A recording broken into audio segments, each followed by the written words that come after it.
তো বন্ধুরা, পশ্চিমবঙ্গ ভূমি দপ্তরের একটি অফিসিয়াল অ্যাপ, যেটিকে আমরা জমিতত্ত্ব অ্যাপ নামে জানি। এই জমিতত্ত্ব অ্যাপটি বর্তমানে আর প্লে স্টোরে দেখা যাচ্ছে না। তো এখানে দেখতে পাচ্ছেন বাংলার ভূমি জমিতত্ত্ব অ্যাপ।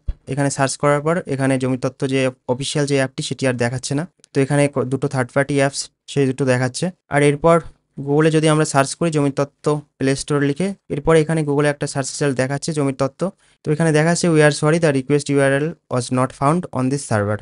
তো এর কারণ প্লে স্টোরে আর এই অ্যাপটি আর নেই বর্তমানে। সম্ভবত খুব রিসেন্টলি ভূমি দপ্তর থেকে এই অ্যাপটি ডিসকন্টিনিউড করে দিয়েছে, যে কারণে গুগল সার্চেও এই অ্যাপের লিঙ্কটি দেখাচ্ছে এখনও। তো এখন ব্যাপার হচ্ছে অ্যাপটি প্লে স্টোর থেকে ডিলিট করে দেওয়া অথবা ডিসকন্টিনিউড করে দেওয়া, এটা মেইন প্রবলেম না। তো মেইন প্রবলেম যেটা ছিল সেটি হচ্ছে এই যে অ্যাপটি, এই অ্যাপটি কিন্তু বিগত প্রায় 1 বছর যাবৎ যখনই আমরা এই দাগ খতিয়ানের তথ্য চেক করতে যাচ্ছিলাম তখনই কিন্তু এই ধরনের একটা এরর মেসেজ দেখাতো যে নো ইন্টারনেট কানেকশন। তো যে কারণের জন্য এই অ্যাপটি কিন্তু কোনো কাজেরই ছিল না। তো এরপরেও প্লে স্টোরে ছিল, কিন্তু বর্তমানে আর প্লে স্টোরে দেখা যাচ্ছে না এখন। যদিও অনেক থার্ড পার্টি ওয়েবসাইট রয়েছে সেখান থেকে যে এই অ্যাপের এপিকে যে ফাইলটি সেটি ডাউনলোড করে ইনস্টল করা যাবে এখনও, কিন্তু তবুও ইনস্টল করে কোনো লাভ নেই, কারণ অ্যাপটিতে কোনো কাজই করে না। তো আজকের ভিডিওতে এই অ্যাপটি বন্ধের পিছনে কিছু সম্ভাব্য কারণ নিয়ে আমি আলোচনা করব। তো এই অ্যাপটি বন্ধ করা নিয়ে কিন্তু ভূমি দপ্তর থেকে কোনো অফিসিয়াল স্টেটমেন্ট কিন্তু এখনও দেয়নি, যে কারণে আমি কিছু আমার ব্যক্তিগত মতামত এখানে শেয়ার করব। আর দ্বিতীয়ত, যে সংবাদ মাধ্যম রয়েছে সেই সংবাদ মাধ্যম থেকেও কিন্তু এই অ্যাপটি বন্ধ করা নিয়ে কিন্তু কোনো খবর জানা যায়নি। তো এই কারণেই বললাম যে সম্ভাব্য কিছু কারণ, সেগুলো আমি আলোচনা করবো ভিডিওতে, সম্পূর্ণ আমার ব্যক্তিগত মতামত। আর ভিডিওটি শুরু করার আগে সবার কাছে একটা রিকোয়েস্ট, চ্যানেলটিতে নতুন হলে অবশ্যই সাবস্ক্রাইব করে বেল বাটনটি প্রেস করে রাখবেন জমি জায়গা নিয়ে এই ধরনের ইনফরমেটিভ ভিডিওর পরবর্তী আপডেট পাওয়ার জন্য। তো এই জমি তত্ত্ব অ্যাপটি পশ্চিমবঙ্গ সরকারের ভূমি দপ্তর থেকে 2019 সালে প্রথম লঞ্চ করা হয়, যেটি নাম দেওয়া হয় জমি তত্ত্ব। তো এই অ্যাপটি বাংলার ভূমি যে ওয়েবসাইট রয়েছে, ভূমি দপ্তরের যে অফিসিয়াল ওয়েবসাইট, অফিসিয়াল পোর্টাল, এই বাংলার ভূমি ওয়েবসাইটের সঙ্গে ইন্টিগ্রেশন করে কিন্তু এই অ্যাপটি লঞ্চ করা হয়েছিল। আর বাংলার ভূমি ওয়েবসাইটের কিছু ফিচার যেগুলো এই অ্যাপ থেকে আমরা দেখতে পেতাম, যেমন খতিয়ান ইনফরমেশন, তারপর প্লট ইনফরমেশন, এটা বাংলার ভূমি ওয়েবসাইটে যে লাইভ ডাটাগুলো ছিল খতিয়ান আর প্লট ইনফরমেশন, সেগুলো এখানে এই অ্যাপ থেকে আমরা দেখতে পেতাম। আর আরেকটি ছিল LR to RS to LR information. আর ফি ডিটেলস নামে একটি অপশান ছিল, যেখান থেকে মিউটেশন আর কনভার্সন ওয়ারিশ কেসের যে ফিসগুলো সেগুলো আমরা এখান থেকে চেক করতে পারতাম। আর আরেকটি ছিল কেস স্ট্যাটাস, যেখান থেকে মিউটেশন, কনভার্সন, ওয়ারিশ কেসের প্রেজেন্ট স্ট্যাটাস কী রয়েছে সেগুলো দেখা যেত। এই সিম্পল কিছু ফিচার নিয়ে অ্যাপটি লঞ্চ হয়েছিল। তো প্রথম 2-3 বছর অ্যাপটি ঠিক মতন কাজ করছিল। এরপরে হলো কি 2023-এ এই অ্যাপটিতে একটি ল্যান্ড কনভার্সন অর্থাৎ জমির শ্রেণী পরিবর্তনের একটা ফিচার চালু করা হলো। আর এই ফিচারটি শুধুমাত্র যে ভূমি দপ্তরের কর্মচারী রয়েছে তাদের জন্যই। তো এই ল্যান্ড কনভার্সনের এই ফিচারটি কিন্তু সম্পূর্ণ যে ভূমি দপ্তরের কর্মচারী রয়েছে তাদের উদ্দেশ্যে করা হয়েছিল। তো এখানে আমি যে বিষয়টি বললাম যে ল্যান্ড কনভার্সন, যেটি শুধুমাত্র ভূমি দপ্তর কর্মচারীদের জন্য করা হয়েছিল, তো এই বিষয়টি সম্পর্কে অনেকেরই জানা নেই।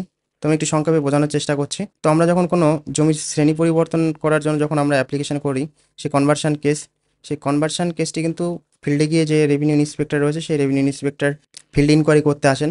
এবার 2023-এ বলা হলো যে এই জমিতত্ত্ব এই অ্যাপটির মাধ্যমে যখন আরআই ইনকোয়ারি হবে কনভার্সন কেসের, তো কনভার্সন কেসের ইনকোয়ারির সময় যে রিয়েল টাইমের যে আপডেট রয়েছে সেগুলো এই অ্যাপটির মাধ্যমে আপলোড করা। যেমন হয়ে গেল যে দাগ নাম্বার, সেই দাগ নাম্বারে যে দাগের জন্য কনভার্সন আবেদন করেছে সেই দাগ নাম্বারে একটা ফটো তুলে সেটিকে এই অ্যাপের মাধ্যমে আপলোড করা। আর ফটো তোলার সঙ্গে সঙ্গে সেই যে দাগ নাম্বারটি, সেই দাগের যে অক্ষাংশ দ্রাঘিমাংশ অর্থাৎ লঙ্গিটিউড আর ল্যাটিটিউড, সেই ল্যাটিটিউড কিন্তু এই অ্যাপটি ক্যাপচার করতো, আর ক্যাপচার করে সেটিকে আপলোড করতে হতো। এবার যতক্ষণ না পর্যন্ত এই যে প্রসেসগুলো এগুলো কমপ্লিট হচ্ছে ফিল্ড ইনকোয়ারির সময়, ততক্ষণ কিন্তু এই যে কনভার্সন কেসের যে ফার্দার প্রসেসিং সেগুলো কিন্তু আর পরবর্তীতে করা যেত না।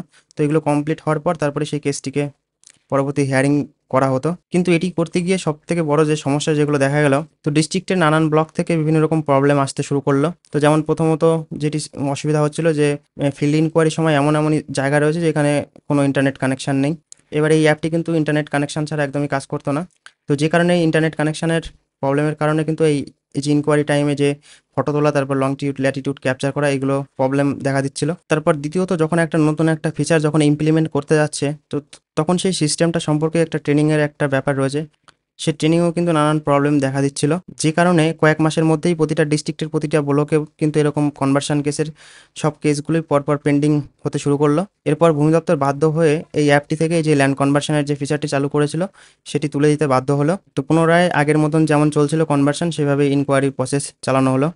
তো এটি একটা বড় একটা ভুল ছিল ভূমি দপ্তরের, যেটি সঠিকভাবে ইমপ্লিমেন্ট করতে পারেনি। তো আমার যেটি সম্ভাব্য কারণ মনে হলো, এটা একটা প্রধান কারণ যে এরপর থেকে কিন্তু ভূমি দপ্তর থেকে এই যে অ্যাপটি রয়েছে সেই অ্যাপটির যে মেনটেন্যান্সের বিষয়ে কিন্তু একদম ধ্যান দেওয়া বন্ধ করে দিল। এবার মেনটেনেন্স বলতে একটা অ্যাপ যখন সেই অ্যাপটি লঞ্চ করা হয় সেই অ্যাপটি কিন্তু একটা হোস্টিং একটা সার্ভার রয়েছে যেগুলো কিন্তু মেনটেনেন্সের জন্য যথেষ্ট খরচ সাপেক্ষের। যেমন এই যে জমি তত্ত্ব যে অ্যাপটি এই অ্যাপটি কিন্তু ন্যাশনাল ইনফরমেটিক্স সেন্টার যেটা এনআইসি, এই এনআইসি কিন্তু ডেভেলপড আর ডিজাইন করেছে আর এরাই কিন্তু মেনটেনেন্স করে।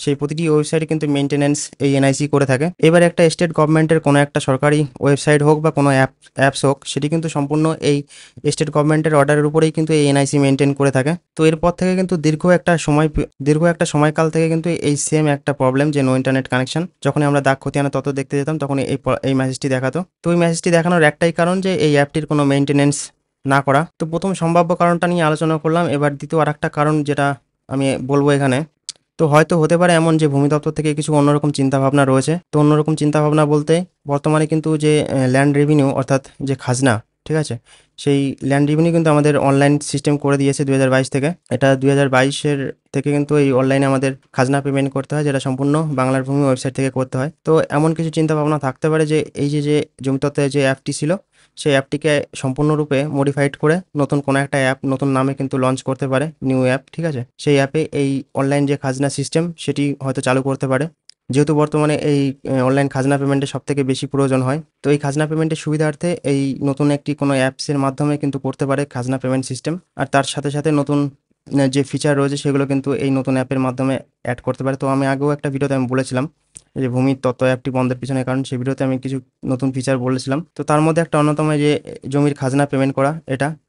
দ্বিতীয়ত এখন কিন্তু বর্তমানে সব কেসই কিন্তু অনলাইনে অ্যাপ্লিকেশন বাধ্যতামূলক করা হয়েছে। তো মিউটেশন কেস হোক, তারপর কনভার্সন কেস হোক, তারপর ওয়ারিশ কেস হোক, এগুলো কিন্তু অনলাইন এন্ট্রি ছাড়া সেই কেসের ফার্দার প্রসেসিং হবেই না। তো হতে পারে যে নতুন কোনো অ্যাপসের মাধ্যমে এই যে ফিচারগুলো যে অনলাইন অ্যাপ্লিকেশন সেগুলো কিন্তু অ্যাপ থেকেই করা যেতে পারে, এরকম কিছু করার চিন্তা ভাবনা থাকতে পারে। তো আমি ভিডিওতে মেইন দুটো প্রবলেম আমি আলোচনা করলাম, যেগুলো আমার কাছে মনে হয়েছে যে এগুলো জন্য হয়তো ভূমি দপ্তর থেকে এই অ্যাপটি ডিসকন্টিনিউ করে দেওয়া হয়েছে। তো এছাড়াও আরও অনেক সম্ভাব্য কারণ আমি আলোচনা করলে করা যেতে পারে, তো সেগুলো যুক্তিসঙ্গত হবে না। তো আশা করি জমিতত্ত্ব অ্যাপ বন্ধের কিছু কারণ, সম্ভাব্য কারণ, সেগুলো সম্পর্কে একটু আইডিয়া পাওয়া গেছে। কারণ এই জমিতত্ত্ব অ্যাপ নিয়ে কিন্তু কোনো অফিসিয়াল স্টেটমেন্ট এখন পর্যন্ত কিন্তু কোনো পাওয়া যায়নি, আর কোনো সংবাদ মাধ্যম থেকেও কিন্তু এই বিষয়টি নিয়ে এখনও কভার করেনি। তো আজকে এই পর্যন্ত। ভিডিওটি ভালো লেগে থাকলে অবশ্যই শেয়ার করে দেবেন, আর চ্যানেলটিতে নতুন হলে অবশ্যই সাবস্ক্রাইব করে বেল বাটন প্রেস করে রাখবেন জমি জায়গা সংক্রান্ত পরবর্তী ভিডিওর আপডেট পাওয়ার জন্য। তো আবার দেখা হচ্ছে পরবর্তী ভিডিওতে। সবাই সুস্থ থাকবেন, ভালো থাকবেন।